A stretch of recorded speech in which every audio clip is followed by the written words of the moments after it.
Dear student, आज का जो हमारा टॉपिक है वो है श्रव्यदर्शी साधनों का महत्व। इससे पिछले वीडियो में हमने जो है श्रव्यदर्शी साधनों का अर्थ, परिभाषा और प्रकार के बारे में जाना था। आज जो हम देखेंगे वो है कि इन श्रव्यदर्शी साधनों का क्या महत्व होता है।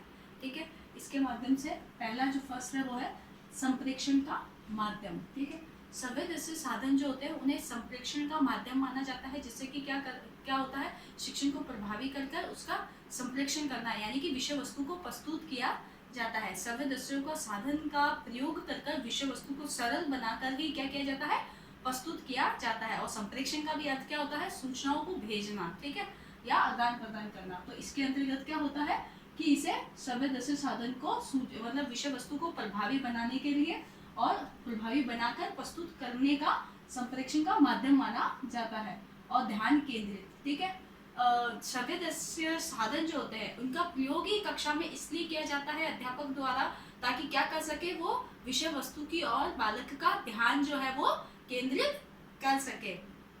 क्योंकि जब उन्हें अलग अलग तरह के मॉडल, प्रतिरूप, डायग्राम बनाकर विषय वस्तु को पढ़ाया जाएगा तो बच्चे जो है उसकी ओर उनका ध्यान केंद्रित हो पाएगा, विषय वस्तु की ओर ध्यान केंद्रित कर पाएंगे और शिक्षण प्रभावी हो पाएगा। नेक्स्ट होता है बालकों को उत्तेजित करते हैं। ठीक है, किसी भी मॉडल, चित्र उसको दिखाकर जब शिक्षण कराया जाता है तो बालक क्या है, उस विषय वस्तु को जानने के लिए, उसका विस्तृत रूप जानने के लिए क्या होते हैं, उत्तेजित होते हैं, यानी जानने के लिए उत्साहित होते हैं। नेक्स्ट है समय की बचत।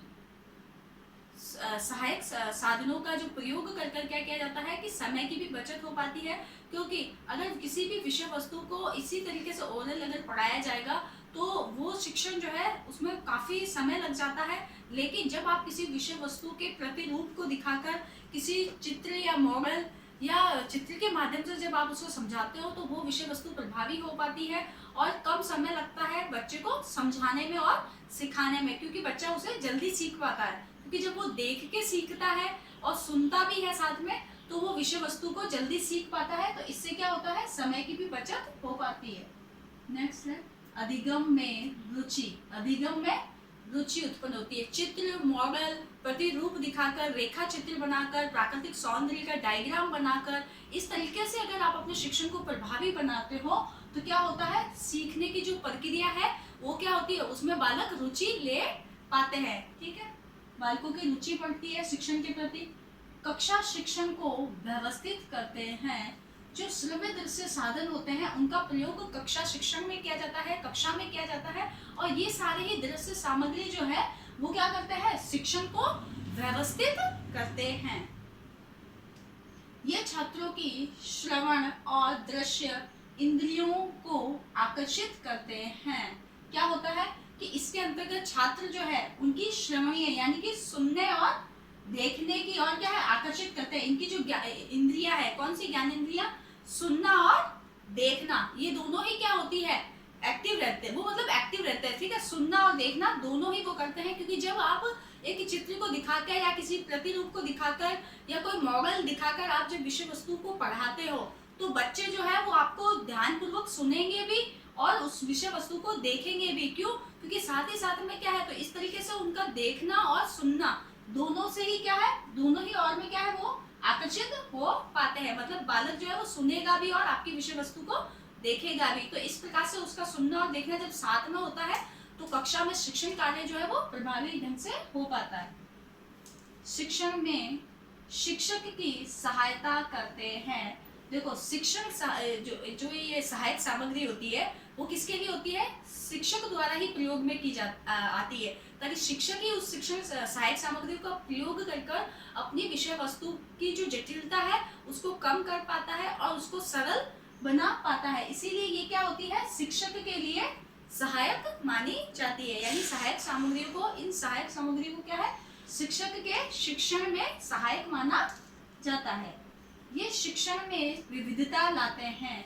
जो सहायक सामग्रियां होती है ये क्या करती है, शिक्षण सामग्री में क्या करती है, विविधता लाती है। विविधता यानी कि उसमें अलग अलग तरीके से फिर आप विषय वस्तु को पढ़ा पाते हो।